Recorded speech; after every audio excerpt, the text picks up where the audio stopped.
Boa noite. Eu queria agradecer novamente a presença aí de todos vocês e principalmente aí da presença do deputado. Agradecer o Hartmann que trouxe para a gente esse presente aí da gente poder conversar com o deputado. Vou falar um pouquinho, eu falei para ele no currículo, mas veio uma página grande aqui. O deputado Carlos Gomes é deputado federal em segundo mandato pelo Rio Grande do Sul. Foi 2 vezes deputado estadual em 2007 e 2014. No Congresso Nacional, é presidente da Frente Parlamentar em Defesa da Cadeia Produtiva da Reciclagem e membro titular da Comissão de Meio Ambiente e Desenvolvimento Sustentável da Câmara Federal. Também preside a Comissão de Desenvolvimento Regional Sustentável, Ordenamento Territorial, Habitação, Saúde, Meio Ambiente e Turismo do Parlamento do Mercosul, Parlasul. É autor do projeto de lei 7535/2019, que cria a Lei de Incentivo à Reciclagem no Brasil. Baseado nas leis de incentivos ao esporte e à cultura, tem como objetivo atrair recursos para o setor, como dedução total ou parcial do imposto de renda. Entre as principais bandeiras do parlamentar também estão o fortalecimento dos serviços de saúde e promoção do bem-estar animal. Deputado, seja bem-vindo. Eu acho que foi um currículo curto aqui que eu coloquei, deve ter muito mais. Já ouvi falar muito bem de você aqui por várias pessoas. Seja bem-vindo. Obrigado, Manuel. Obrigado a todos aqui conectados nesta reunião. E é um prazer estar aqui com vocês nessa conversa que nós teremos sobre, imagino que predominantemente sobre a questão da reciclagem, da sustentabilidade, que é algo que é uma pressão mundial, né? Eu acho que remete às nossas ações enquanto cidadão, até porque a nossa política nacional de resíduos sólidos, ela compartilha e divide as responsabilidades com os resíduos, a começar dos seus geradores, o pequeno gerador que vai do domicílio, do médio, do grande. Então, a responsabilidade compartilhada que nós temos que incentivar, que cada vez mais todos possam assumir isso, fazendo com que possamos incentivar, fortalecer as cadeias produtivas, sobretudo a economia circular, que é algo que nós precisamos muito para gerar emprego, fazer um trabalho dentro do social, né, porque o social é beneficiado através da geração de emprego, e também o meio ambiente, fazendo com que possamos gerar menos impacto ambientalmente. Então, para mim é um prazer estar aqui, no meio de tantas pessoas que têm experiência, vivência, têm um conhecimento, e eu me sinto apenas como um catador, mais feliz de poder fazer parte desta conversa. Olha, deputado, na verdade, como eu falei, nós que estamos felizes até pela sua história. Aliás, eu gostaria que se pudesse contar um pouquinho dessa história, né? Porque é uma história muito bonita. Se pudesse compartilhar um pouquinho com a gente antes da gente entrar no tema direto reciclagem, até porque você conhece profundamente isso, né? Não só e muito com a pegada ambiental e principalmente com essa pegada mais social do negócio, né? Sabe, Manuel, que assim, a reciclagem para mim, eu sempre digo que foi a minha primeira atividade econômica, ainda que informal, na infância. Eu lembro que quando eu comecei a catar os materiais era nos lixões, porque nos lixões e também nos vazadouros de lixo, porque daqueles resíduos que escapavam da coleta seletiva, até porque naquele período pouco tinha coleta seletiva, né? Se jogava lixo em tudo que era lugar. E esses lixões que se formavam próximo aos bairros, era a oportunidade que nós tínhamos de catar e juntar algum dinheiro, que eu sempre digo que na época lá, nos anos 80 e alguma coisa, nós usávamos para comprar material escolar. Eu sempre digo, na época, as congas, né? Porque o quichute era só para o rico. Então, comprar as congas. E eu catava com um saquinho de ráfia nas costas, porque eu ainda era criança, ainda, basicamente. E uma vez eu encontrei uma tábua e eu disse, olha, eu acho que essa tábua aqui pode me render uma rodinha para um carrinho de mão.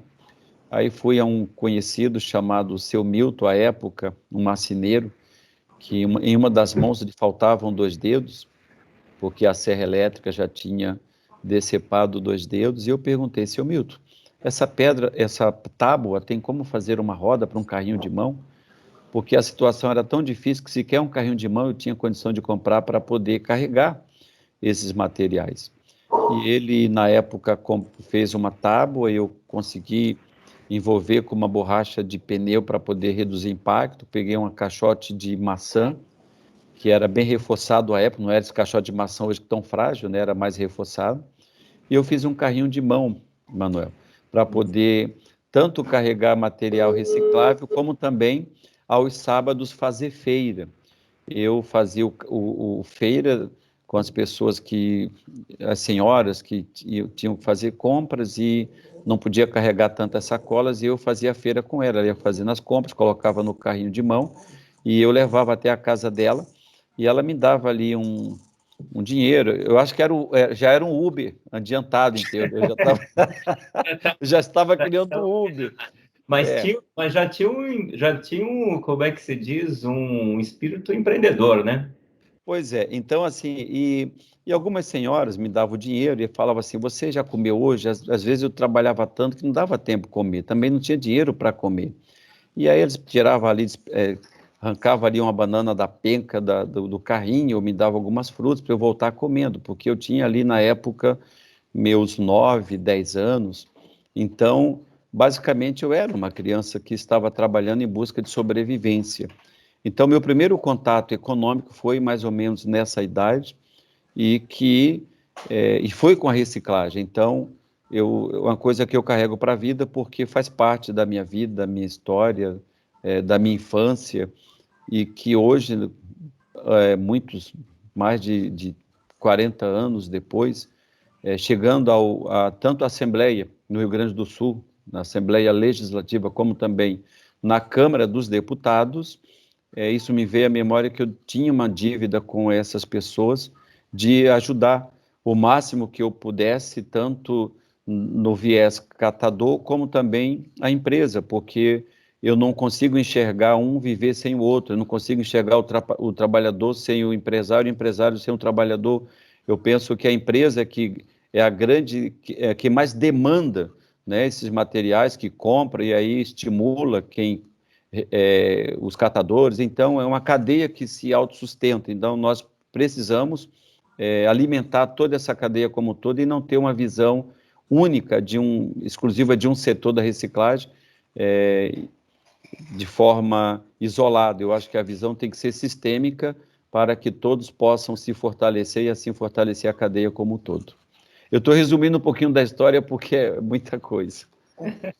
E me diz uma coisa, e o que vem mudando de lá para cá, né? Você disse que foi lá de 1980, o que vem mudando na sociedade, o que vem mudando nos próprios resíduos, quais as consciências, e principalmente o que vem mudando nessa parte social, como é que esse pessoal está sendo mais inserido, a sociedade está tendo mais preocupação, o que vem acontecendo? Eu penso que o advento da internet, da globalização, muito acesso à informação nos trouxe muita consciência. E hoje, de lá para cá, quando eu comecei lá nos anos 80, né? 80, mas basicamente 84, 85, não havia consciência quase que nenhuma sobre questão de reciclagem. Então, não tinha questão de materiais recicláveis, só simplesmente era lixo. Lixo é lixo, teria que ser descartado em qualquer lugar, em qualquer ponto, e era problema unicamente, nem sei se tinha consciência que era problema do poder público. Eu acho que era simplesmente descartar, se livrar daquela coisa que não servia. Então, de lá para cá, foi se desenvolvendo essa consciência, e hoje, principalmente, a questão, acho muito mais aguçada da questão do consumo consciente.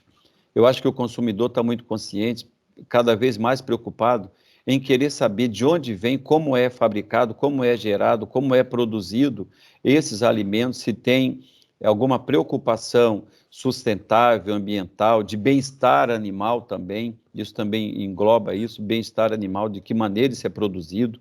Então, existe uma consciência maior, e essa consciência ela é global, e que hoje exerce uma pressão muito grande sobre todos os modelos de negócio, né, para que possa ter esse olhar de sustentabilidade e que cada um possa se responsabilizar por aquilo que se coloca no mercado, e aí a responsabilidade eu penso que não deve ser apenas em cima exclusivamente do empresário, mas como também do consumidor. Nós, enquanto consumidores, temos uma responsabilidade muito grande daquilo que nós geramos de resíduos, saber que o mundo não termina e não começa da porta da nossa casa para dentro, e sim, depois da nossa porta tem muita coisa que acontece que importa a vida de tantas outras pessoas, que implica a vida de tantas outras pessoas. Mal comparando, ou bem comparando, Manuel, eu digo que o consumidor final, ele é muito responsável pela destinação adequada desses resíduos, muito adequada. E nós precisamos incentivar cada vez mais isso, porque quanto mais consumidores conscientes, mais nós teremos um maior aproveitamento dos resíduos destinados adequadamente, sobretudo em lugares em que possa facilitar a logística reversa e fazer chegar nas mãos daqueles que processam, beneficiam essas matérias, transformando em novos produtos e assim alimentando uma cadeia virtuosa, economicamente falando. Então, eu julgo que hoje o momento que nós vivemos é de crescente conscientização da sociedade. Claro que precisa muito mais. Tanto é que na última eleição, 2020, houveram pesquisas de que todos os candidatos a prefeitos que colocaram nos seus planos de governo uma preocupação com a sustentabilidade, eles tinham um aumento de 20% a 30% na opinião pública, mostrando que, de fato, as pessoas estão preocupadas com esse tema. E nós devemos sim fazer, porque temos uma visão, eu já tive uma visão ambiental e social, mas hoje a minha visão principal é econômica, porque eu não sabia o que essa cadeia tinha de potencial, onde podia chegar. Para mim, naquele momento, quando eu catava, eu só queria sobreviver, eu só queria sobreexistir. Então, hoje não, hoje eu conheço a realidade da cadeia, não só no Brasil, como também em outros países, e por isso que eu sei do potencial que o Brasil tem frente a tantos países que levam a reciclagem como o primeiro eixo econômico, depois social e, por último, ambiental. Deputado, a gente fala aqui também que passa muito pela consciência da sociedade. A sociedade sabe que tem esse impacto, né? Mas ainda nós vemos muito material descartado. Porque no meu ponto de vista, me corrija se eu estiver errado, porque, como eu te falei, isso é um bate-papo, tá? Então, nós temos assim, o que vai para o aterro, o que vai ou para as estações de triagem, a gente consegue controlar, mas nós temos ainda muitos que é jogado na rua. E esse que é jogado na rua acaba dando um impacto, porque nós perdemos o controle desse material. E principalmente nós, que aqui a maioria da cadeia do plástico, acaba tendo um impacto muito grande em função disso. E aí eu fico pensando como é que, em termos de governo, o que se planeja, principalmente para uma educação. Eu acho que eu também sou mais velho aqui, e acho que o pessoal deve lembrar, se eu for falar, e a última campanha que eu vi de governo, que era para não sujar as ruas, foi o de uma figura chamada Sugismundo. E depois de lá para cá, eu não vi mais absolutamente nada. E eu acredito que não é só uma questão ambiental, é uma questão também de econômica, porque se gasta muito hoje para desentupir bueiros, para limpar a rua, uma série de coisas que é por um descarte irregular. Como é que você vê isso? Olha, Manuel, eu penso assim, ó, voltando à questão da sociedade, os governos, na sua, eu vou me ater a prefeitos que eu atendo bastante, converso com bastante prefeitos que me procuram em Brasília na captação de recursos. E quando eu toco no assunto sobre reciclagem, a visão que muitos têm, se não a maioria, tem sobre reciclagem, eles imaginam um galpão, algumas pessoas ali dentro, triando, prensando e vendendo. Tanto é que quando eu pergunto, tem alguma iniciativa no teu município sobre questão de reciclagem? Ele fala, tem sim, deputado, nós temos lá, inclusive fiz um galpão, coloquei algumas pessoas, estão triando, estão prensando e vendendo. Isso não é reciclagem, isso aí é o início de um processo de triagem. Reciclagem consiste no processo de transformação desta matéria em outros novos produtos. Isso não é reciclagem. Então, o conceito imaginário ainda é obsoleto. Então, nós precisamos atualizar isso. E quando eu digo que a conscientização da população é importante, porque muitos prefeitos, muitos gestores, governadores e até presidentes só irão mudar por pressão da sociedade. Quando a sociedade começar a exigir que na sua porta possa passar a coleta seletiva, quando essa sociedade exigir que os seus pretensos candidatos do ano que vem a governador, presidentes e também deputados federais, senadores estaduais, possam ter uma preocupação e eles cobrem deles, façam essas perguntas, o que eles pensam da reciclagem do Brasil, desse índice aí em torno de 3% que o Brasil recicla. São perguntas que são indutoras, que irá fazer com que eles possam pensar e dar resposta, para nós termos a noção do que eles de fato pensam, sabem a esse respeito.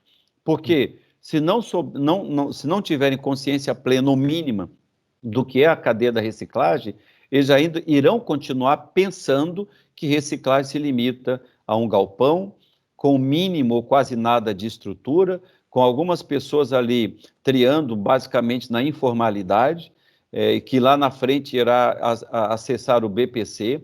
Então, assim, nós precisamos mudar esse conceito. Por isso que eu digo que a sociedade é muito importante. Aí entra a questão das conscientização a nível federal, a nível estadual, a nível municipal. Nós percebemos ainda, sim, algumas campanhas isoladamente, aqui e acolá, de alguns meios de comunicação, mas é isolado. Isso teria que começar desde o início, como disciplina escolar, já porque isso é questão cultural. Essa compreensão que nós temos hoje equivocada de reciclagem é cultural. E para mudar essa cultura leva 10, 15 anos. E para mudar isso nós temos que começar dentro das escolas, porque são os pequenos que acabam educando os mais velhos. Já foi o contrário, mas hoje são os pequenos que absorvem conhecimento e leva para dentro de casa e cobra até quando alguém de mais idade faz errado, fala assim, olha, meu professor, alguém disse que não é assim, tem que juntar, tem que colocar no lugar adequado para que possa voltar para a reciclagem. Então, eu penso que nós temos um caminho a percorrer, tivemos pequenos avanços, sim, mas eu creio que a pressão mundial e essa muita informação que nós temos e que a sociedade está tendo acesso a ela, vai fazer com que, eu creio que já nessa próxima eleição, já tenhamos perguntas e preocupação para que possa pautar esse tema dentro dos debates eleitorais. O que nós estamos discutindo bastante, como você mesmo colocou, que o problema do resíduo não é o problema só da prefeitura, do poder público, não é o problema da indústria, não é problema do cidadão. Na verdade, é de todo mundo. É de todo mundo. Tem colocado, que, na verdade, como é que a gente integra essa cadeia e como todo mundo consiga contribuir fazendo a sua parte. Então, por exemplo, hoje nós temos aqui no grupo várias pessoas da indústria. Como é que a indústria pode ajudar a resolver isso, que também ela resolve um problema que está na sociedade e resolve também um problema da própria sobrevivência dela. Não estou falando só do plástico, todos os materiais. Se a gente for ver o papelão, ele tem esse problema, ele continua indo para o aterro, o vidro, o madeira, uma série de coisas continuam. Todos. Todos vão para lá, em maior ou menor proporção. Nós temos também aqui dentro do grupo, nós temos pessoas da academia que está aqui, que também, como é que a academia consegue fazer isso? E um programa que a gente estava até conversando com a própria Braskem, como é que a gente leva essas informações para os professores? E temos pessoas também de outros professores, como é que a gente, e até nessa era digital agora, como é que a gente consegue criar uma plataforma para levar esse conhecimento para essas pessoas e que elas consigam estar tendo um resultado melhor, não apenas ser um galpão de triagem, né?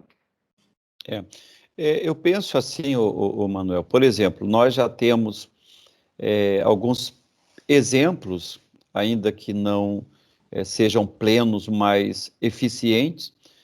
Aqui, por exemplo, na cidade de Dois Irmãos, em que, por exemplo, eu sei que a Braskem já fez uma parceria com os recicladores e que colocou ali uma extrusora, compartilhou conhecimento, deu treinamento para que eles pudessem beneficiar o PET. Eu penso que o compartilhamento de conhecimento é o que mais é necessário, porque assim, a maioria dos catadores, historicamente, são filhos, netos de catadores, que eles aprenderam a fazer o que hoje fazem. Eles precisam, sim, de melhorar o conhecimento e perceber que eles podem fazer mais além daquilo que têm feito. E que eles podem se transformarem em uma pequena indústria. Eles podem ser transformados em empreendedores, não apenas pessoas que triam. E aí entra essa importância acadêmica, a importância do treinamento, do conhecimento, da disponibilidade também desse maquinário, desses equipamentos que vai beneficiar, fazendo agregar o valor ao produto, aumentando a renda dessas pessoas, para que eles percebam que é um negócio rentável, é um negócio que ele pode transformar uma indústria. Eu sempre digo que a reciclagem, para ser uma realidade, nós precisamos descentralizar a indústria. E para isso eu tenho que transformar o galpão, aquele que hoje tria, num pequeno beneficiador, que saia dali já o flake, o granulado, que possa levar para aquele que já injeta, né?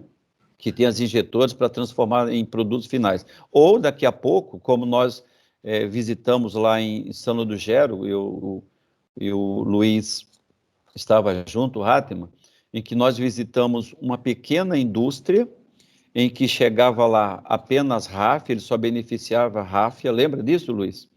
Luiz está aqui presente, e ele beneficiava só ráfia. Sim, lembro. Chegava várias ráfias prensadas, ele pegava, lavava, moía, extrusava, fazia o flake, e tinha vários injetores que ele já fazia o baldinho, já fazia a bandeja para o pintor, fazia a mangueira para regar as plantas.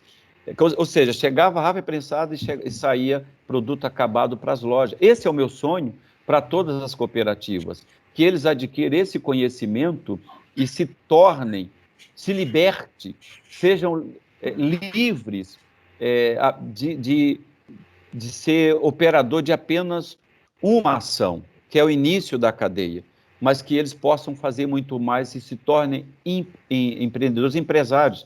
Saia de um patamar e possa elevar esse patamar. Então, o meu sonho, o meu desejo é esse, que nós possamos levar os instrumentos necessários, tanto no nível de conhecimento, como também financeiros, para que eles possam se reciclarem literalmente, enquanto pessoas de conhecimento, e também atuar no processo de transformação.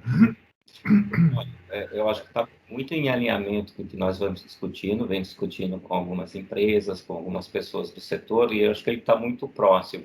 E eu acho que tem que ir um pouquinho mais além, deputado, a gente não pensar só no plástico, né? Esse é um ponto de vista meu, porque você coloca lá uma estação para reciclagem, eu acho que tem que começar a pensar em integrar o pessoal da lata, o pessoal do papelão, o pessoal do vidro, para que todos cheguem lá e gerem valor, e que seja um valor suficiente para que aquelas pessoas consigam ter uma qualidade de vida melhor. aportando conhecimento e tecnologia. E isso as grandes empresas elas conseguem fazer isso, trazendo desde a petroquímica, o transformador, o brand owner, que hoje ele tem um papel importante dentro disso daí, em algum momento ele vai acabar sendo responsabilidade.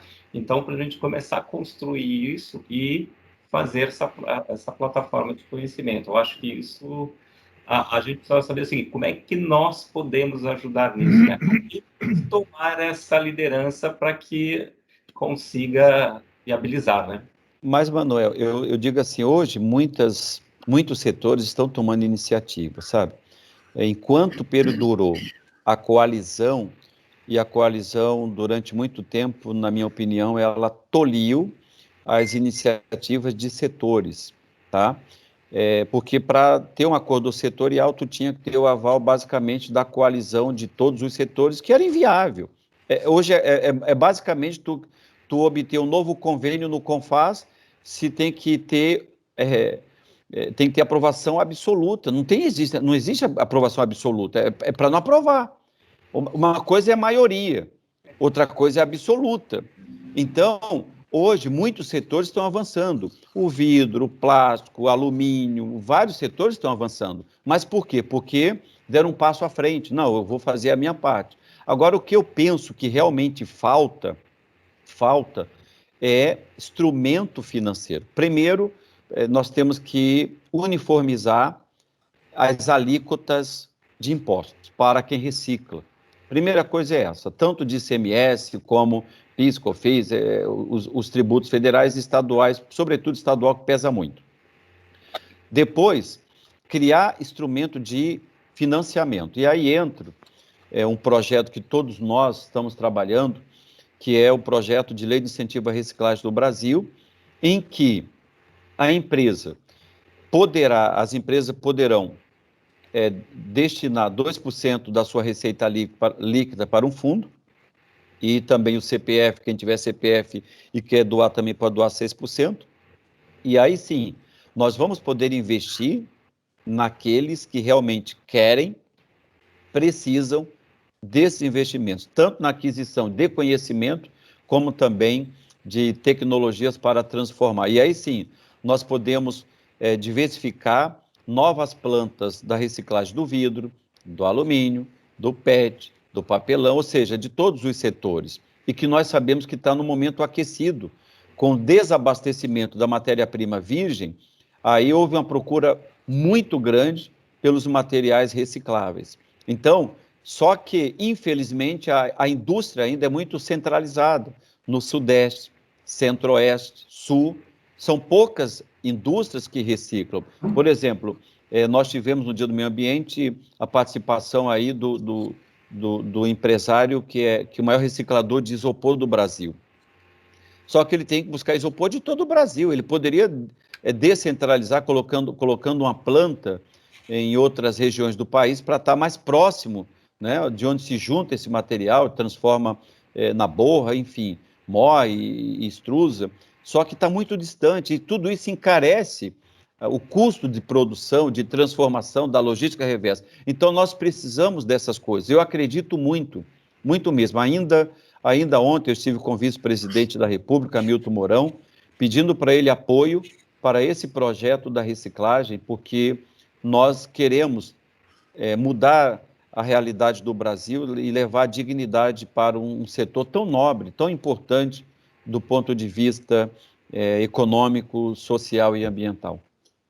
Muito bem. O Gerson, eu só vou fazer mais uma perguntinha, depois eu vou abrir, aí eu já libero para todo mundo, que aí o pessoal começa o bate-papo, viu, deputado?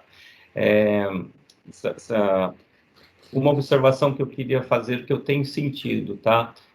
Tenho falado com as pessoas, desde alguns professores, e essa parte de conhecimento hoje, eu acho que eu sinto que as pessoas, até por toda essa questão, essa preocupação com o meio ambiente, elas estariam dispostas a começar a passar parte desse conhecimento. A gente só precisaria pensar numa estrutura. Então, por exemplo, hoje eu mesmo, a gente se dedicaria algumas horas por semana, dentro da nossa área de expertise, que seria o plástico, de começar a montar um programa para treinar essas pessoas E eu diria o seguinte, no inicial, sem custo, seria mais para fazer assim, o nosso papel da sociedade. E acredito que o setor também poderia contribuir com isso, aproveitando que hoje a gente não precisa se deslocar até o local, a gente pode criar uma plataforma e fazer isso. Então, a gente estaria disponível para fazer isso. E uma coisa, antes de eu abrir, a gente, para falar um pouquinho sobre a reciclagem do plástico, a gente tem desde lá, né, do reuso, da reciclagem mecânica, e tem uma parte que a gente não vai conseguir fazer reciclagem mecânica, a gente teria que pensar na reciclagem química e depois na reciclagem energética. Eu queria entender como é que isso daí está consolidado para você e mesmo para o governo.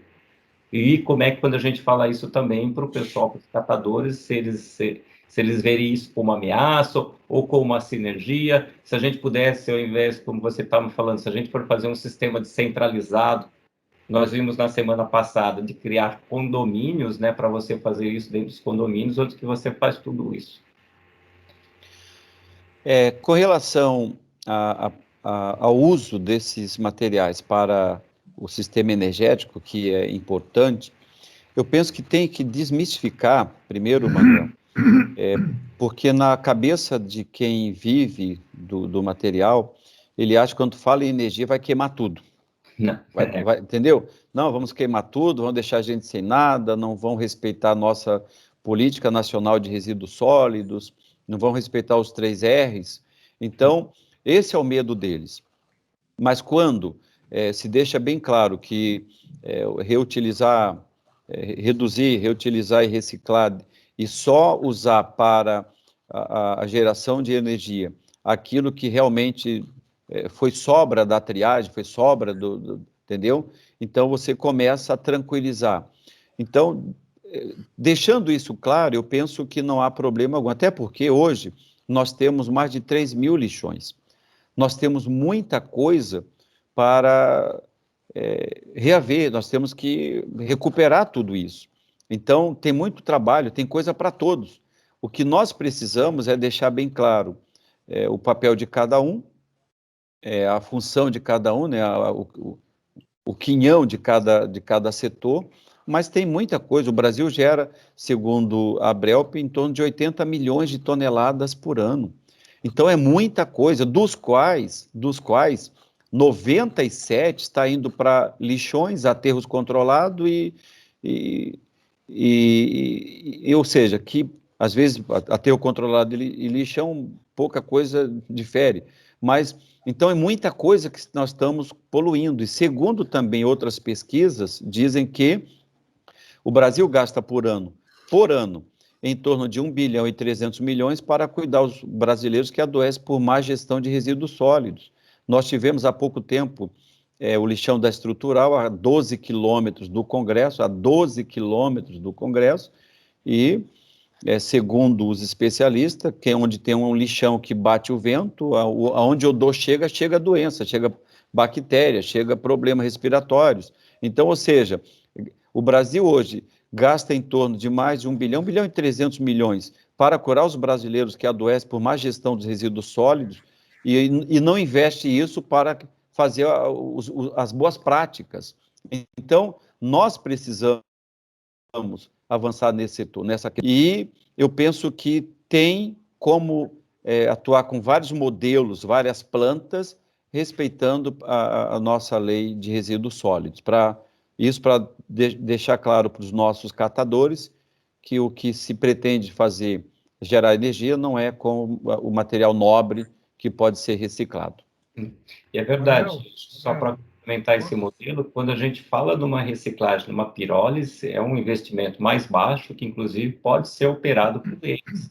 Quando a gente fala de um processo de singás, aí são para cidades grandes, e quando eu falar em reciclagem energética, também são plantas grandes, mas para as plantas menores, pode ser uma fonte de renda se ele for bem estruturado, um investimento mais baixo e você transformar isso daí num petróleo. E para abrir ali agora, só para confirmar, nós estamos com um grupo que a gente nós estamos avaliando bastante as coisas, inclusive sobre o ponto de vista econômico, do ponto de vista técnico, e aí sim, em qualquer momento, se Se tiver interesse, o Hartmann coloca a gente em contato, que ele também está no grupo, que a gente está avaliando todas essas tecnologias e entregar uma solução, não só olhando uma parte, todo o impacto, né? Eu queria fazer um comentário, Manuel, sobre o assunto do RSU, o RSU-E, o energético, né? Eu tive a oportunidade de participar representando a Biplast, a Câmara de Reciclagem, até me ofereci porque conhecia um pouco do assunto, da norma da BNT, que depois, inclusive, foi sancionada a lei, né, do uso, do marco regulatório ali do uso do resíduo. Na realidade, essa norma foi provocada basicamente pela indústria cimenteira, né, que no mundo inteiro hoje usa o combustível derivado do resíduo a partir dessa blenda feita com o plástico como principal veículo, né, de geração de poder calorífico. E pasmem, a norma foi copiada da norma europeia, onde não havia nenhuma restrição do uso do plástico e dos resíduos recicláveis. Nós tivemos muita dificuldade para conseguir dobrar aquele público. Do plástico éramos eu, uma pessoa da Colina, no início lá do Instituto Plástico, né? E duas pessoas lá da Biplast que estavam lá praticamente representando, mas não conheciam o assunto. Olha, para dobrar, para botar lá no início da norma, de que poderia ser usado desde que respeitasse a hierarquia prevista na Política Nacional de Resíduos Sólidos, que era reciclar, reutilizar, papapá, e só o rejeito poderia ser utilizado. Olha, foi uma briga, né? E logo que isso foi sancionado, surgiu, Carlos, aquele movimento dos catadores, né, dizendo como é, Deus recicla e o diabo queima. Lembra disso? É forte isso, hein? Fizeram um movimento, porque depois da norma veio a lei, né, foi sancionada. E o pessoal, então, porque vão tirar o nosso emprego, vão queimar o nosso plástico, vão queimar o nosso resíduo. E não tem nada a ver, por quê? Porque, na realidade, os catadores eles estão na cadeia da coleta seletiva. Basicamente, deveria a coleta seletiva estar abastecendo as unidades de triagem, né? Que depois mandaria para a indústria. Na realidade, esses processos hoje que vão sair do aterro são outros processos onde, inclusive, vai empregar muito catador. Nós estamos num projeto aí, né, Manuel, que a gente apresentou a semana para um gerador de resíduo. Tem mais de 120 pessoas na linha. Todas elas formalizadas, todas elas com carteira assinada, com vale-refeição, com transporte, com isso, com aquilo. Quer dizer, esse tipo de unidade, né, vai qualificar e vai gerar muita mão de obra para formalizando para esse povo que está nessa luta e que é do setor e que tem um papel importante. Só queria fazer essa parte aí. Está ótimo, Rádio. Acho que tem o Gerson, mas, Gerson, pode falar só uma coisa, deputado. Nós entendemos, a gente sabe o seguinte, colocar energia química ou energia térmica antes da mecânica é rasgar dinheiro. E quem conhece não tem como fazer isso. É rasgar energia e jogar energia fora. Então, fazendo análise, a mecânica vai ser a prioridade sempre. Gerson, desculpa. O alemão tá bravo lá já. Não deixei ele falar hoje. Não, sem problema. Boa noite a todos. Boa noite. Deputado, eu gostaria de colaborar com o senhor, com o que o senhor falou há pouco, que não gostaria de ver só os prefeitos chegarem aí e falarem que tem um galpão com umas pessoas que é apenas uma triagem, que gostaria de ver uma indústria. Tem algumas ações que o Hartmann já tem participado também, conhece muito bem. Aqui no Rio Grande do Sul, não tenho conhecimento se tem em outros estados, e o senhor também tem conhecimento, eu tenho certeza do que eu vou falar agora. Nós temos 5 unidades industriais montadas no estado do Rio Grande do Sul, a saber, Novo Hamburgo, Santa Cruz do Sul, Canoas, cidade vizinha Rio Grande, que eu não me lembro, começou em Rio Grande, foi para uma cidade vizinha, não lembro o nome da cidade, e eu acho que a outra é Passo Fundo. Eu participei já, estou participando há anos aqui em Novo Hamburgo, e parou de novo. O ex-secretário Udo Sarlé, do Meio Ambiente, esteve com o senhor em Brasília no ano passado, falou sobre o fato. Eu já estive com o senhor também no Congresso, já apresentei aí, o senhor me recebeu gentilmente na Câmara dos Deputados, e nenhuma dessas 5 unidades, são 5 unidades industriais zero montadas há aproximadamente 12 anos, e elas estão depreciando sem nunca terem sido utilizadas. E nos parece, assim, pelo que eu acompanho, que, em primeiro lugar, os recicladores ou os cooperados não têm interesse que isso funcione. Esse é o primeiro ponto. A gente não sabe por quê. Não consegue entender o porquê disso. Eles parecem que não querem agregar o valor ao produto deles. Segundo, o poder público, às vezes, parece que dificulta o serviço, dificulta o trabalho. E já muita energia foi gasta em Novo Hamburgo para tentarmos fazer funcionar essa unidade, e não tem jeito. Eu até pediria para o Hartmann tem participado, a pedido de um outro colega do setor, em Santa Cruz. E ele também, aqui em Novo Hamburgo, nós temos negócio. Teve 2 empresas interessadas em comprar todo o material pronto para ser utilizado. Eu não quero dizer o nome aqui. E o Hartmann também tem a mesma proposta em Santa Cruz do Sul. Ele tem a pessoa que iria investir para ter essa matéria-prima. Mas a coisa não anda. Hartmann, eu passaria a palavra para ti, para tu dares um depoimento sobre Santa Cruz, que é uma unidade também idêntica à de Novo Hamburgo, e a coisa não anda para frente, não tem jeito.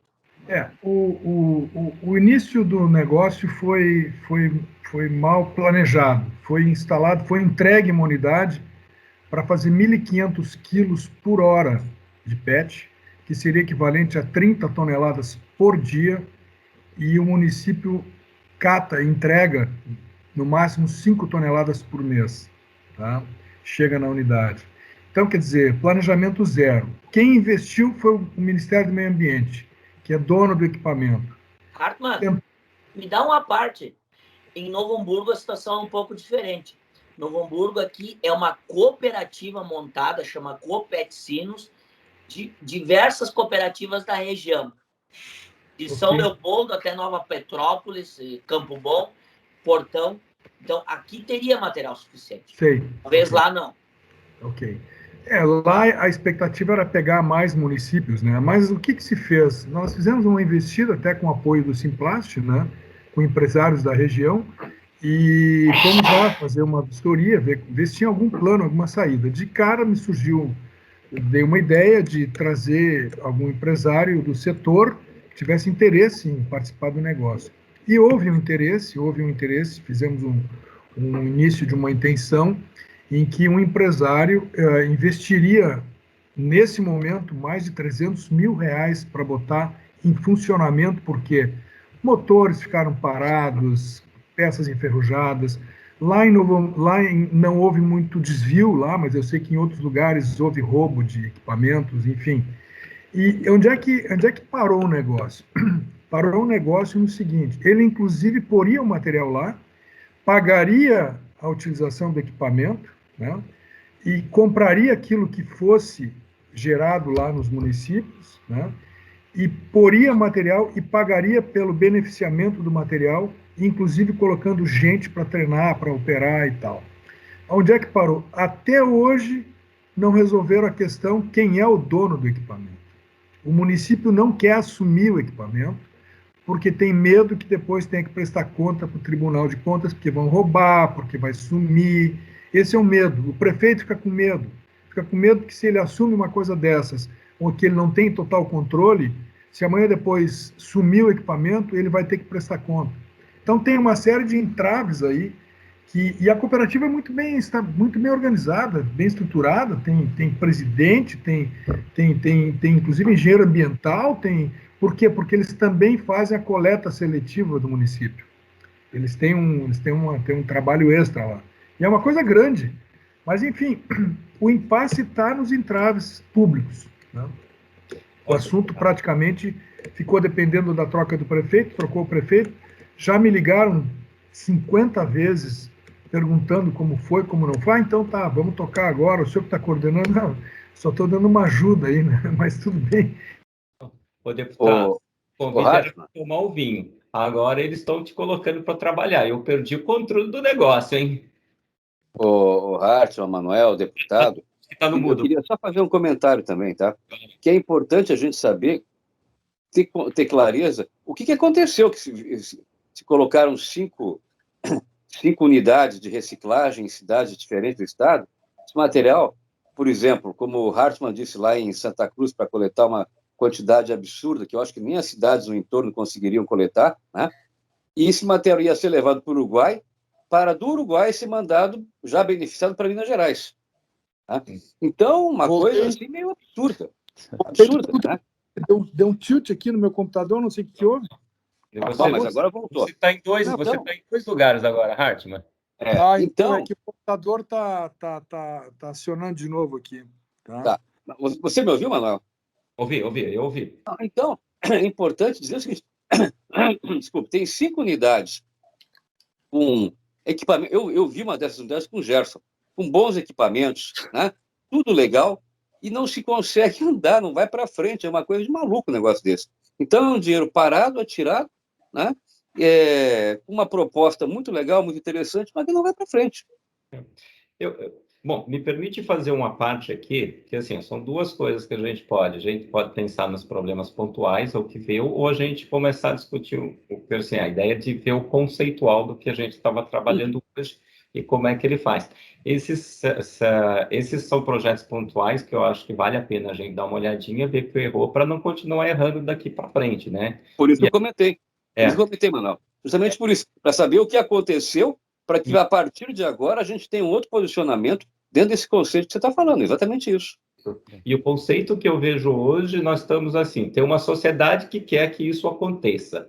Nós temos brand owner querendo comprar matéria-prima, mas ainda não consegue encontrar matéria-prima bem de qualidade e em quantidade suficiente.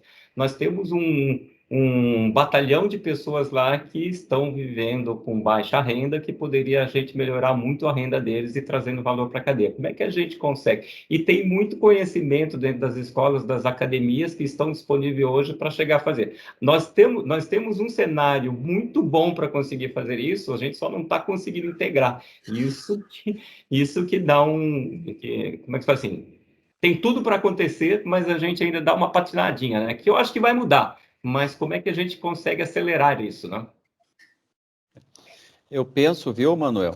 E o Hartmann, cadê o Hartmann? Saiu? Ah, está aqui. Já tinha chegado essa informação, de fato, na época o secretário do Meio Ambiente Novo Hamburgo, Gerson, esteve lá no meu gabinete, falando desta unidade, que inclusive no período ele diz que faltava muito pouco para entrar em operação essa unidade de Novo Hamburgo. E eu disse, olha, eu me comprometo a ir lá visitar de Novo Hamburgo, que depois também o Hartmann me falou sobre o de Santa Cruz. E veio a pandemia e eu não pude ir a Novo Hamburgo, tá? Mas eu penso que nós podemos conversar com o nosso secretário que cuida dos resíduos sólidos do Brasil, a política dos resíduos sólidos no meio ambiente, que é o André França, e ele é muito despachado para nos dar um diagnóstico, saber se realmente só depende do município para colocar em funcionamento, porque uma vez que o Ministério já fez a doação e entregou tudo, na minha opinião, caberia o município colocar em atividade. Mas nós podemos fazer um resgate dessa história para retomar. E aqueles lugares que, de fato, o município não quiser, a gente daqui a pouco vê se é possível liberar para uma PPP, entendeu? Uma parceria público-privado e delegar para alguém assumir essa operação e colocar em atividade, porque não dá para desperdiçar. Mas tudo isso, eu penso que o Hartmann foi preciso, é falta de planejamento. Infelizmente, o Brasil gasta, às vezes, errado, sem viabilidade econômica, sem um planejamento, e aí acaba abandonando as coisas, como hoje tem no Brasil em torno de 5 a 7 mil obras que estavam abandonadas. Então, isso também está inserido e se repete também na área da reciclagem. Então, eu penso que nós temos que retomar, e se a prefeitura não quiser, daqui a pouco, estudar a possibilidade de uma PPP. Muito bem. Acho que a Vanessa está com a mão levantada também. O microfone está fechado, Vanessa. Aqui. Eu também me envolvi nesse mesmo assunto há um tempo atrás, mas aí o deputado foi muito rápido. E uma das coisas que eu descobri... O seu áudio está picando um pouquinho para mim, não sei se para vocês também. Também. Tá, deixa eu ver se eu pego um fone. Bom, vamos lá. Vai melhorar. Olha, depois eu vou colocar os meus professores lá de São Carlos também. Eles estão ali quietinhos, eu quero ver como é que eles vão entrar nesse negócio aí também, né, Ratman? Melhorou? Melhorou bastante. Aí, uma das contrapartidas dos municípios era o investimento em energia elétrica e água, inclusive na parte de tratamento de efluentes. E aí, esse investimento, pelo que eu vi nas unidades que eu fui, não foram feitos, que foi em Santa Cruz, fui em Novo Hamburgo, e eu não lembro qual foi outro município que eu vi também. E, inclusive, teve também doação de caminhões, os caminhões estão sendo usados, né?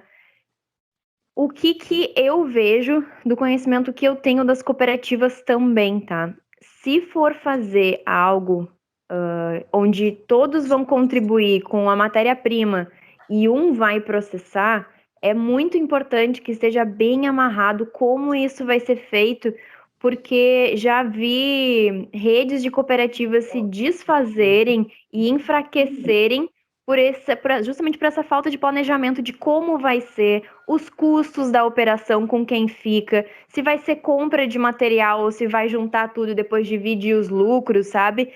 Então, inclusive, deputado, com o isopor deu isso.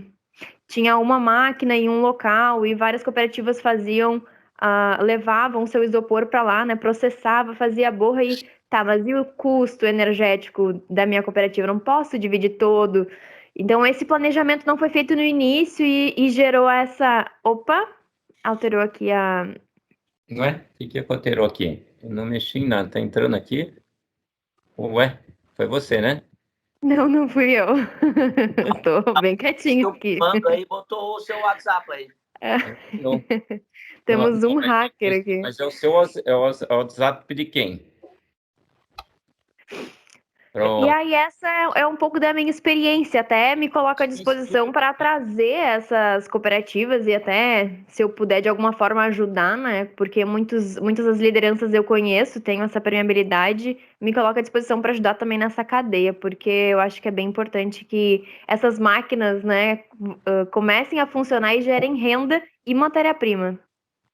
Vanessa, Viu, Vanessa? Isso mais do que você imagina. Desculpa, deputado, pode falar. Não, eu só queria fazer um complemento aqui do que falou a Vanessa. É porque alguns municípios querem trabalhar em forma de consórcios, trazendo os resíduos para triar o máximo dentro de uma sede, de um município. Só que isso, na hora de fazer o arranjo com os catadores, que cada um tem seu galpão, aí eles ficam preocupados, mas como é que eu vou receber o meu? Vai ser triado, digamos, nesse grande equipamento lá em Santa Cruz, mas e eu que sou aqui de Vera Cruz, como é que eu recebi a minha parcela? Aí a questão do isopor, eu acho que cada um tinha que ter a sua máquina para transformar em borra, porque aí se eu for levar lá, vai ficar o custo da energia de fato para uma unidade e o outro vai ficar só com a borra, com o privilégio, com o benefício, digamos assim.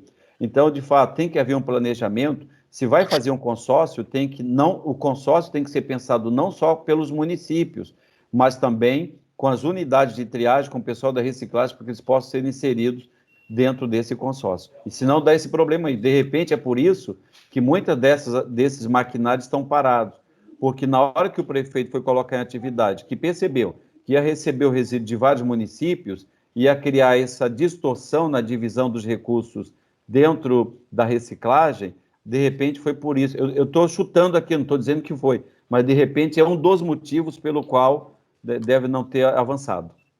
Deputado, Manuel, deixa eu só colocar aqui, ô, deputado e Vanessa, aqui em Novo Hamburgo, o estatuto social criado entre as cooperativas, isso está muito bem desenhado. Elas levam, os cooperativas de outras cidades entregam os materiais ali, todo o beneficiamento que é feito é vendido, os custos são divididos de forma percentual que cada um traz. X toneladas, um tem 10%, ou tem 8%, ou tem 15%, e cada um arca com seus custos e, no final, a lucratividade, parte fica para reinvestimento e 80%, por exemplo, é dividido em percentual do que cada um trouxe. Isso está muito bem explicado no Estatuto Social. Tem um presidente, aqui parece que está bem, mas a coisa não funciona na prática. Vamos tentar descobrir isso aí. Você tem que chamar uns detetives para investigar esse negócio aí para resolver. Eu me coloco à disposição, Gerson. Tá bom, obrigado, deputado. Eu acho que... Mas aí em Novo Hamburgo estava sem luz e água, né? Ele não tinha nem transformador ali no galpão de Novo Hamburgo. Vanessa, o transformador está lá na prefeitura de Novo Hamburgo e a água, a Comusa, que é a Companhia Municipal de Saneamento, assumiu o compromisso de tratar essa água numa estação de tratamento do município. Ou do município não, perdão, da Companhia Municipal de Saneamento. Pessoal, se a gente for pensar nisso, é o que a gente estava falando, né? O que a gente tem que prover para eles? É jogar um pouquinho mais de educação, de estruturar. As empresas conseguem ajudar nesse planejamento. Estava discutindo isso com a Vanessa. Como é que a gente consegue levar primeiro a educação para esse pessoal? Isso dá para fazer hoje. Como é que a gente cria essa frente? Então, por exemplo, quer falar de planejamento? Tem um monte de gente que a gente poderia arrumar pessoas para ajudá-los a dar um treinamento, de acompanhar, fazer uma consultoria, e acredito que a gente consiga arrumar pessoas que façam isso pro bono, sem cobrar, só disponibilizar a estrutura para fazer, porque sabemos que o problema da sociedade, nós temos que assumir essa responsabilidade também. Então, é questão da gente conseguir organizar. Eu acho que tem, antes do Gilmar falar, acho que o Benatti estava com a mão levantada. Gilmar, já abro para você. Benatti, está com o microfone fechado. Primeiramente, boa noite, deputado Carlos Gomes. Parabenizo a sua trajetória, né? Porque ela é uma trajetória exemplar, né? Nível de transição de vida, e imagino tudo que tenha povoado seu imaginário na infância e a disruptividade que teve que fazer para entrar nessas esferas de articulação política, que é uma arte tão fundamental e tão, assim, combatida no Brasil, né? Então, pela sua coragem também de enfrentar esse tipo de cenário político com tantas coisas que tem nele, né? Eu acredito que tem um problema básico na estrutura do planejamento, que as pessoas, às vezes, não reúnem as pessoas com as competências necessárias, porque antes de discutir a função de competência, ela não é um fim em si mesmo, é para fazer algo. Então, eu acredito que quando você reúne uma cadeia de competências, que é multidisciplinar nesse caso, porque esse tipo de solução só vai ser resolvido com a criação de uma cultura de interdependência e com articulações que envolvem, inclusive, os emissores culturais, que são as grandes empresas, tipo uma Braskem, outros, que têm que assumir o seu papel também de emissor cultural e que tem conhecimento disponível, tem recurso técnico e de capital, enfim, para fazer isso. Outra questão é a ignorância de acesso a fundos internacionais. Existem fundos no PNUD, existem fundos na Comunidade Europeia, fantástico para esses tipos de iniciativas, mas a gente não sabe fazer projeto para acessar esses fundos. Então, eu acredito que a cadeia toda dos atores que participam de todo o ciclo de vida, e o ciclo do Life Circle Time, do Life Circle Cost, dos materiais a serem reciclados, sejam eles os modais que forem, precisavam entender seu papel social, né, até constitucional, está lá que a empresa tem que servir a sociedade.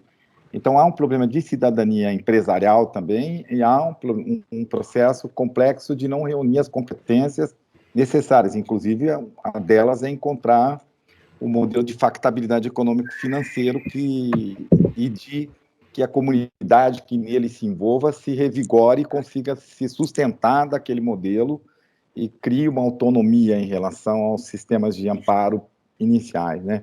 Eu vejo assim, eu trabalhei no PNUD, eu vejo quanto, lá no Rio Grande do Sul, nós fizemos um projeto interessantíssimo com a FAMURS, enfim, com um monte de gente, levantamos em 496, uma coisa assim, municípios do Rio Grande do Sul, 400 e alguma coisa, em cima das metas do milênio, fizemos um inventário, não me lembro o nome de um deputado também que na época estava conosco também dentro desse trabalho, a Unicinos participou, para levar para os prefeitos das cidades para realizar essas políticas públicas, e tinha esse caminho da reciclagem, todo esse tipo de coisa. E era uma proposta apolítica, inclusive a gente encontrou fontes de financiamento no PNUD, na Comunidade Europeia, no Fundo Internacional do Petróleo, tinha aí a Petrobras, a Refap, outros que participaram. O que eu vejo? Precisava, até eu tinha essa curiosidade de perguntar ao deputado Carlos Gomes, o general Mourão, que eu também conheço, algumas nossas pessoas aqui conhecem, e tivemos a oportunidade de conversar com ele, para mim parece uma pessoa sensível a ter audiência a esses temas. Então, eu não acredito que, por exemplo, se não tiver um agente integrador de todos esses modais, que crie um macro processo, e nesse guarda-chuva vá trazendo esses atores para uma agenda de convergência e sinérgica, e que as empresas que estão na gênese do modelo sejam incentivadas a participar, logicamente, como bem dito aí pelo Manuel, pela Vanessa, o processo de educação é fundamental. Quando você estuda, por exemplo, desculpa, estou me alongando aqui, a antropologia quando você estuda esse fato da poluição, ela nasceu numa base do homem como domínio de território. Quando você jogava o seu gado para fazer xixi, cocô naquela terra, foi os primeiros princípios de cercar uma propriedade antiga. Então, a pessoa diz, o fato de usar as territorialidades, por isso que é difícil desconstruir um sistema, porque ele é um elemento de poder. Nem interessa se ele é bom ou se ele é mau. E é muito difícil mexer com isso, porque essa é uma discussão antiquíssima, né? Está no antropomórfico do comportamento humano. Eu marco o território sujando, eu marco o território poluindo. E tem a dimensão invisível, para onde vai o pó do pneu do seu carro quando roda numa estrada, né? Grande parte do lixo que flutua no oceano, você é visível, você retira e tal. Então, existem grandes outros movimentos que a gente precisa aumentar, eu estou dizendo, a sensibilidade de todos os atores, sejam políticos, então, enfim, e cada pessoa, universidades e outros, que todo mundo fica no polo passivo quando os problemas são complexos, né? E não tem outra solução. Ou a gente cria um modelo de interdependência e que as partes da cadeia se envolvem em gênero, número e grau e com conhecimento e recursos que possuem, e também se buscam sensibilizar outros atores financeiros, enfim. E até o paradoxo é esse, não faltava dinheiro no PNUD para realizar aqueles projetos dos municípios em cima das metas do milênio, mas faltava projeto. Por essa competência, falta de competência organizacional. Agora me lembrei o nome da senhora que ajudou-me, a dona Marília Foster, aí do Rio Grande do Sul, tem muita gente do Rio Grande do Sul. Eu vejo que se perde muita iniciativa por falta de capacidade de articulação. Bom, deputado, agora a gente já viu onde a gente consegue dinheiro. O Bernardo consegue achar o dinheiro para a gente. Não é que o dinheiro é um problema complexo. O dinheiro, quando você estuda essa situação, é a quarta ou quinta constrição que tem dentro do modelo. Falta projeto, falta um bom business plan, falta pessoas que articulem um bom convencimento. Tem caminho para tudo isso. É um conjunto de obras, tem razão. É um conjunto de obras, né? Então, por isso que eu acho que essa tentação nossa de levar os assuntos, às vezes, para coisas mais específicas, que está acontecendo no micromodelo, um problema que tem aqui e ali, mas o grande negócio como a competência de um deputado, por exemplo, é dessa capacidade mais macrosistêmica de olhar a agenda de articulação política e estratégica necessária a criar um guarda-chuva onde possam fluir depois os atores que devem participar desse modelo. E tem um processo de convencimento, de persuasão, que é a arte da política, né? Mas, Benatti, assim, a tua fala é tão verdadeira que nós enxergamos isso diariamente, anualmente, com os prefeitos. Tem muitos problemas na prefeitura que não se resolvem por falta de projeto e recursos que às vezes você manda até a emenda e se perde porque não teve projeto, não teve andamento. É exatamente isso que você está falando, tem que ter uma visão sistêmica, tem que ter projeto. Quando você tem projeto, fica muito mais fácil tu captar e executar esse recurso. E sem projeto, por mais que eu tenha dinheiro, fazer o que com esse dinheiro? Isso aí. Por isso que o nosso orçamento, o orçamento da União, cada vez mais foi diminuindo para investir nesta área, por falta de projeto. Se eu não tenho projeto aqui, tenho ali, eu vou investir, eu vou drenar os recursos para aquela área, políticas públicas, que eu já tenho o projeto mais andado, mais encaminhado. Então, infelizmente, isso tem acontecido, e nós precisamos, só que, desde quando eu cheguei à Câmara até agora, antes de mim, se falava só exclusivamente nos catadores, reciclagem se resumia nos catadores. Ou seja, só que os catadores, no seu limite, ia até ali, que era, repito, triar, prensar e vender. Bom, e quem ia reciclar esse negócio? Então, tinha que se pensar numa cadeia como um todo. E aí tem que estruturar isso com projeto, com conhecimento. O dinheiro vem na esteira.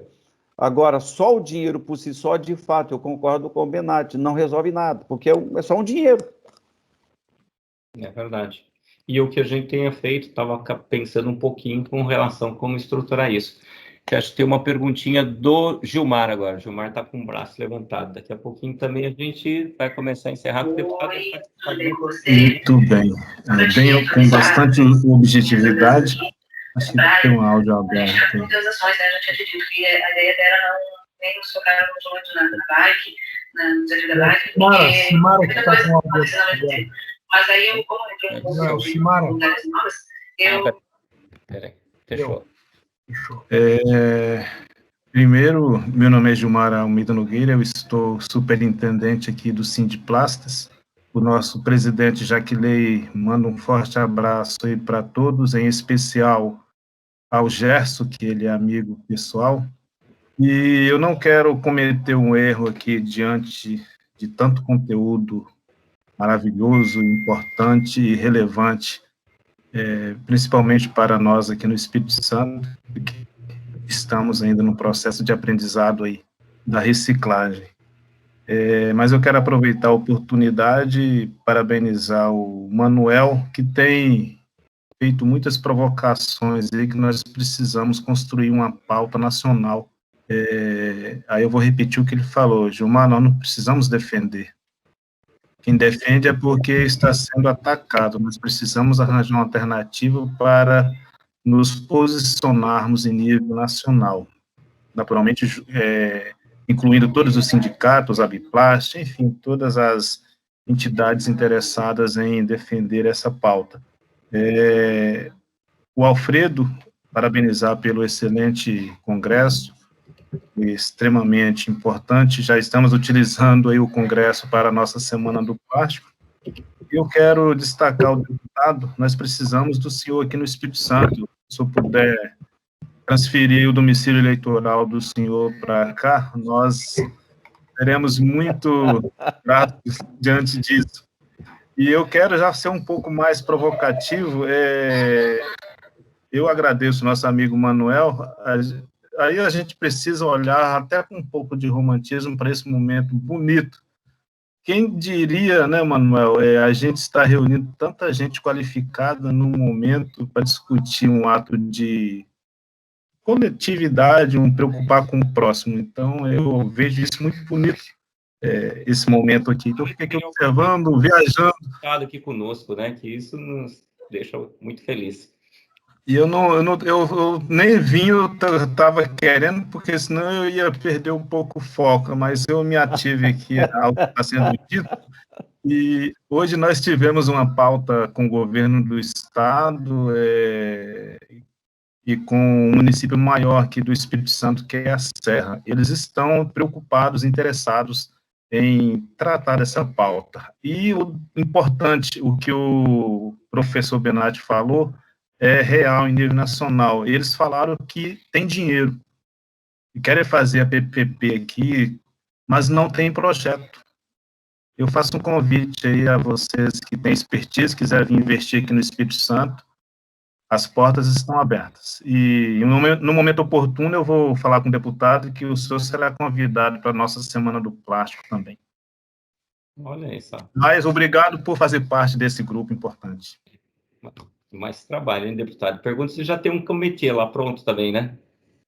Obrigado, Gilmar. Obrigado pelo convite. Já tive em Serra, especialmente em Serra, eu fui visitar 180 tanques redes que cultiva tilápia numa lagoa.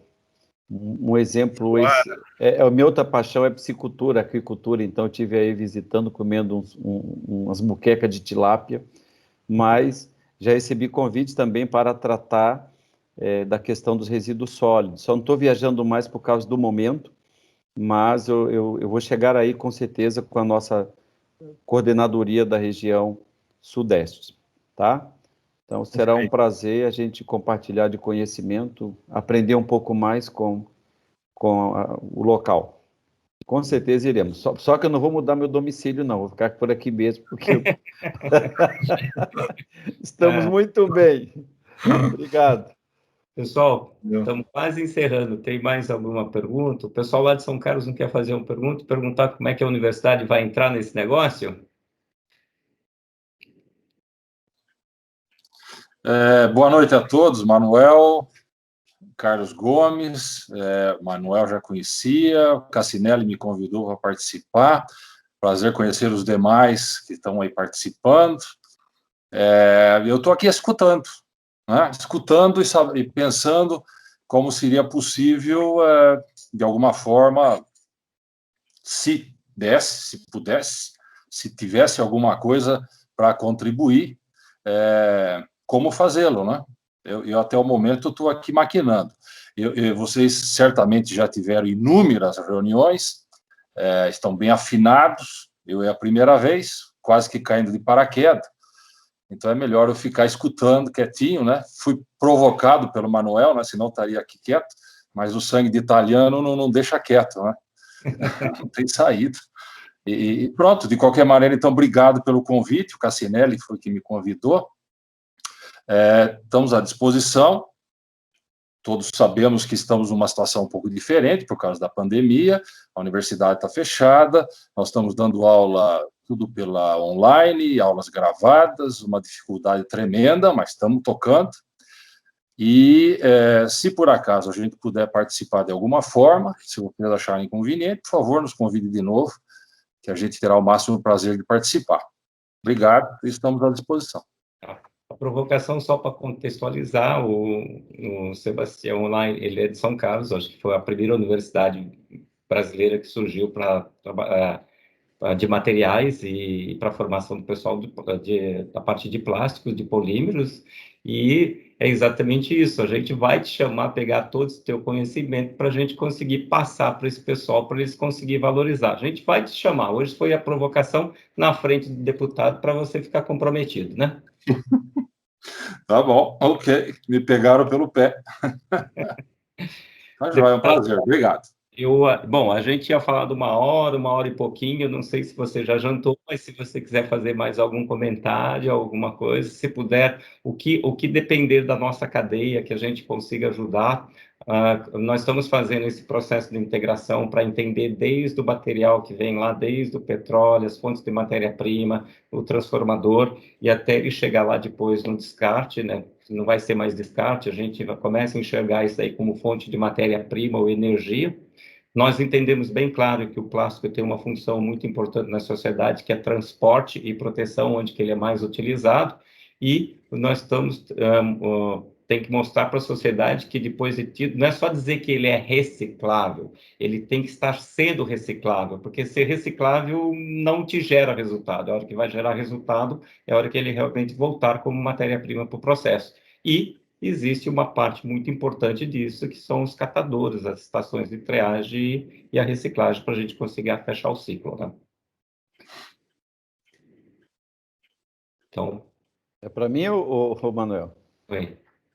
Não, eu só fiz um comentário aí para você agora, se você qualquer coisa que você queira colocar, algum comentário. Não, eu quero primeiro, assim, agradecer a oportunidade de estar aqui com todos vocês nessa conversa informal, mas mesmo sendo informal, eu sei que por aqui está circulando muito conhecimento. Dizer que eu tenho me deparado com vários projetos de banimento, né? Banimento de construção de embalagem daquilo, com material aquilo outro, porque é muito mais fácil banir do que organizar uma cadeia para fazer com que isso volte a gerar mais riqueza, mais dinheiro, mais emprego, mais renda. Eu estou com um projeto, por exemplo, 602/2007, sobre a questão das sacolas plásticas, que a ele tem mais de 30, 40 apensados, com basicamente o mesmo teor. Nós vamos fazer uma audiência pública para debater sobre esse assunto, quais as soluções já tomadas em algumas cidades para esse tema, como também já tinha um projeto de banimento de embalagens produzidas a partir do isopor e tal. E depois que eu visitei a empresa Santa Luzia, porque até então queria se banir porque não tinha o que se fazer com isopor. Quer se banir o plástico porque não tem o que fazer com o plástico. Não é verdade. É muito mais fácil colocar responsabilidade e querer banir. É a mesma coisa, porque a vaca deu carrapato, se mata a vaca. Então, tira o carrapato. Não quer tirar o carrapato. Então, nós temos que organizar os nossos setores para que todos possam fazer o seu trabalho, gerando emprego e renda, e quando nós formos ter essa audiência pública, nós iremos comunicar para que os representantes possam participar e contribuir com experiência e solução, a fim de que nós possamos dar vida útil, né, aos ciclos produtivos, tanto aqueles que trabalham a partir da matéria-prima virgem, como também daqueles que usam matéria-prima reutilizada ou reciclável. Então, eu quero primeiro agradecer e dizer que nós somos parceiros nesta área da reciclagem, numa visão como todo sistêmica, né? E é o que eu quero sempre me colocar à disposição de vocês.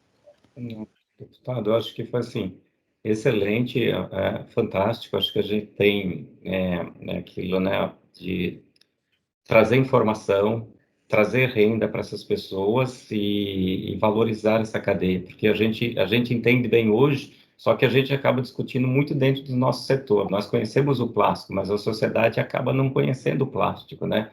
Então a gente teria um custo muito grande, não um custo econômico, mas um custo inclusive ecológico de você fazer isso.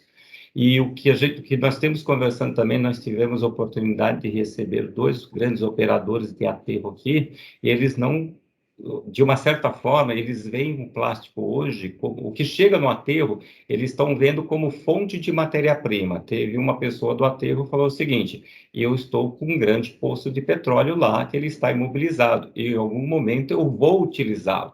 Então, ele não vai te dar impacto. O que a gente tem que cuidar é o que vai para a rua e como valorizar quando a gente faz a coleta seletiva, né, para que traga renda para essas pessoas, tá?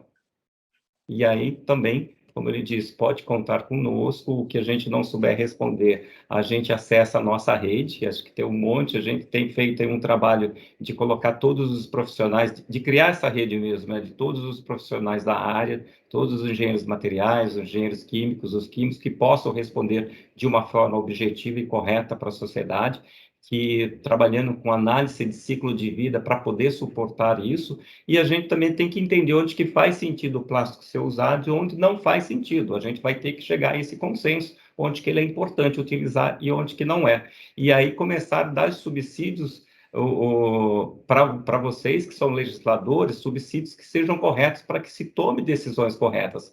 Porque às vezes é muito difícil para o legislador tomar uma decisão sem um fundamento muito técnico e muito coerente. E não só o que a sociedade está pedindo, com algumas crenças que não são verdadeiras, né? Então, Exatamente. nós estamos montando essa estrutura para que sirva de apoio, para que se consiga fazer isso daí de forma coerente. É aí que eu provoquei a própria universidade para fazer isso. Deputado, acho que o próximo vinho, se a gente não pôde tomar virtualmente, acho que espero que o Hartmann consiga colocar um vinho para a gente. Mano. Toma junto, né? Tem que fazer um presencial aí, nem coloque um canudo na máscara. Não, nós vamos fazer o potencial. Acho que assim, já está começando a tomar vacina. Você acha que não tomou vacina ainda, né? Tá chegando a minha vez. Está chegando a sua vez? Eu acho que já tomou. Aqui a maioria do grupo já tomou. Acho que só o Jean Savanense, você que não tomou. O resto já tomou, olha lá. Mas você está próximo, Alemão. Deputado, muito obrigado mesmo. Eu lhe agradeço um monte. Eu não sei se tem mais alguém com a mão levantada que queria fazer mais algum comentário para liberar, porque eu acho que ele não jantou. Eu acho que é o Gerson. Ô, Manuel, eu gostaria só de colocar, assim, na liderança do setor industrial do Rio Grande do Sul, o que nós defendemos é a união do setor industrial, do poder público e pedir o apoio da sociedade para que unidos a gente faça o descarte correto de todos os materiais.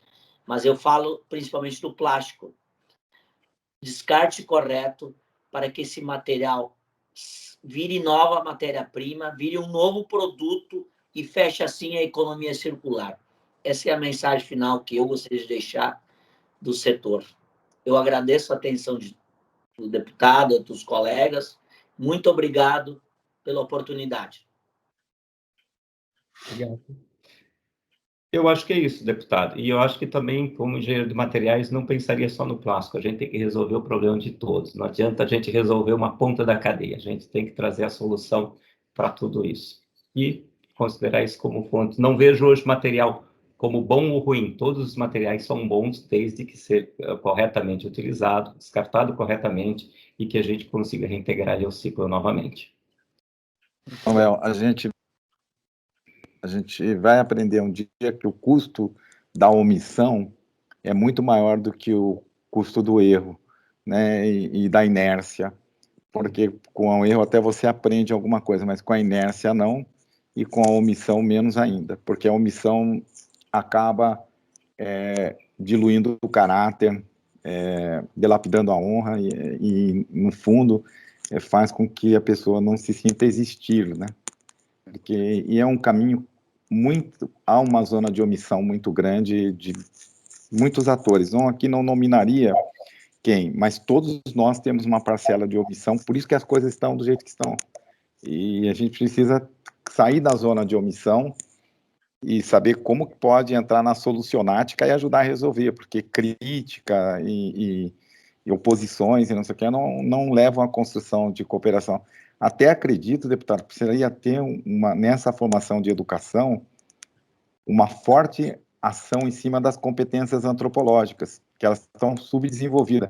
A maioria das pessoas não sabe como se constrói uma aliança, como se promove cooperação, como se desconstrói um conflito, como se constrói a comunicação entre as partes, como se gerencia um relacionamento crítico. E eu falo assim, isso na escola de diplomacia, ou quando você está no PNUD, você aprende. Então, um curso lá de perícias diplomáticas em Sorbonne, feito só para você aprender a lidar com essas competências, porque as praxis e a epistemológica, que tem conhecimento, a gente vê muito isso de competência nas organizações, mas as antropológicas, não.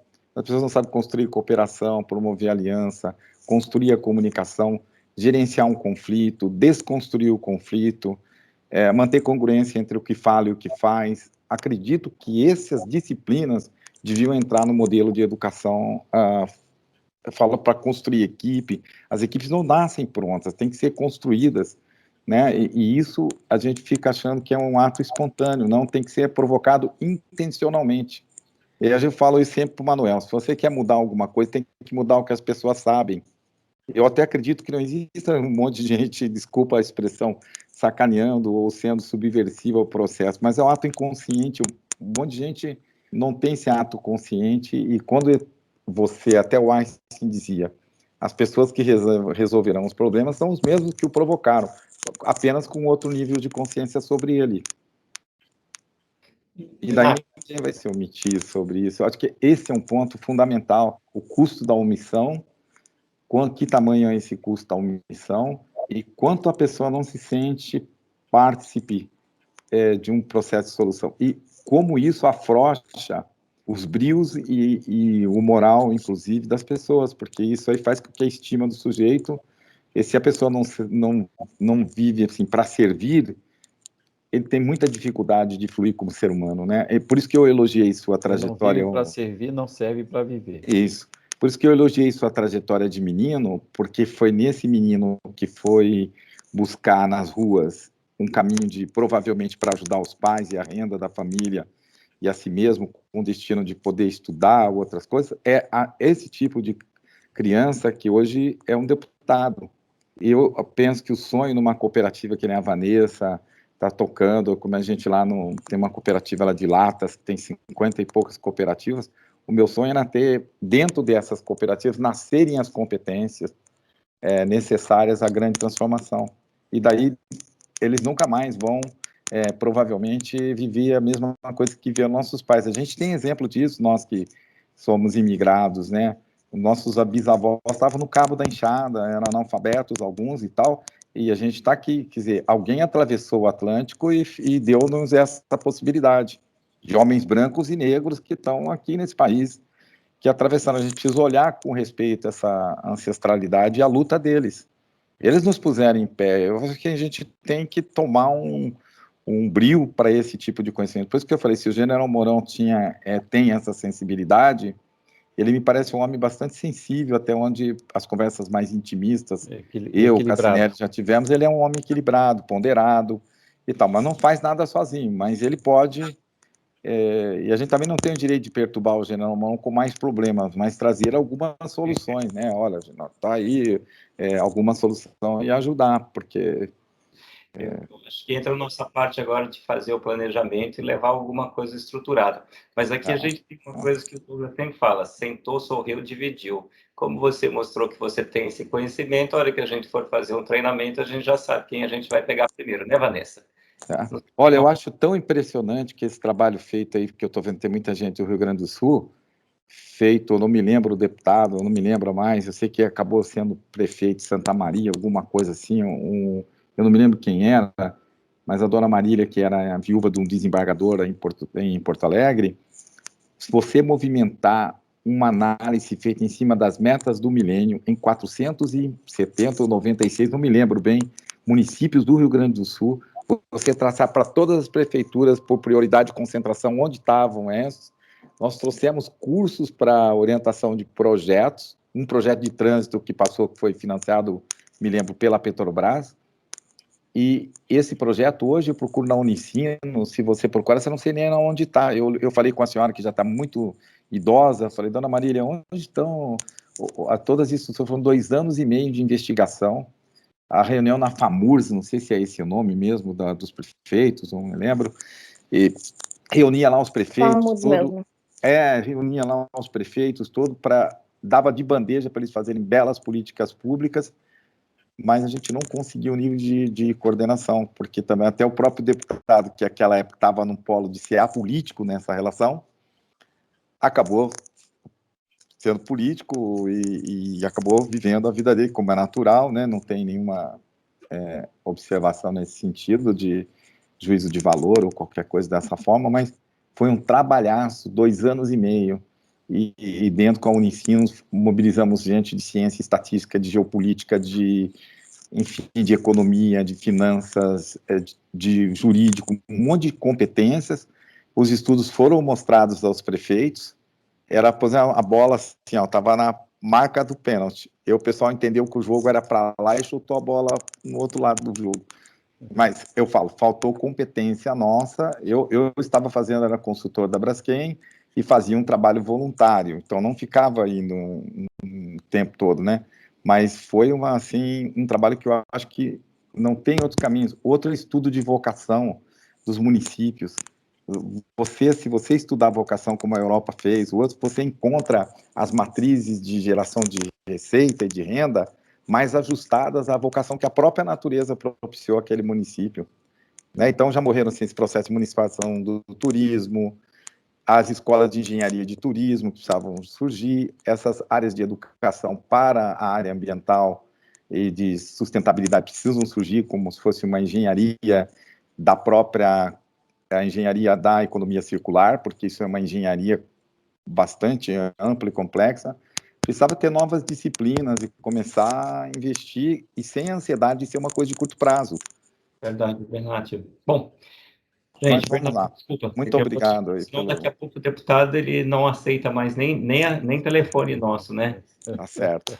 Desculpa, muito obrigado. Não tem problema. Não, o Benat, assim, é um poço de conhecimento que a gente passa horas. Hoje a gente teve uma conversinha rápida de 3h30, assim, que a gente viu, foi super rápido, né? E na segunda temos a nossa, a Vanessa. Pessoal, muito obrigado. Deputado, novamente, muito obrigado. O Hartmann pediu licença, que ele já acabou, precisou sair, e aí, me desculpe se eu atrasei a sua janta aí, e novamente, conte conosco. Bom? Obrigado, gente. Obrigado, boa noite. Prazer ter estado com vocês nesse momento. Abraço a todos, Gilmar, abraço a todos vocês. Tchau, um abraço. Boa noite. Boa noite. Boa noite a todos, boa noite.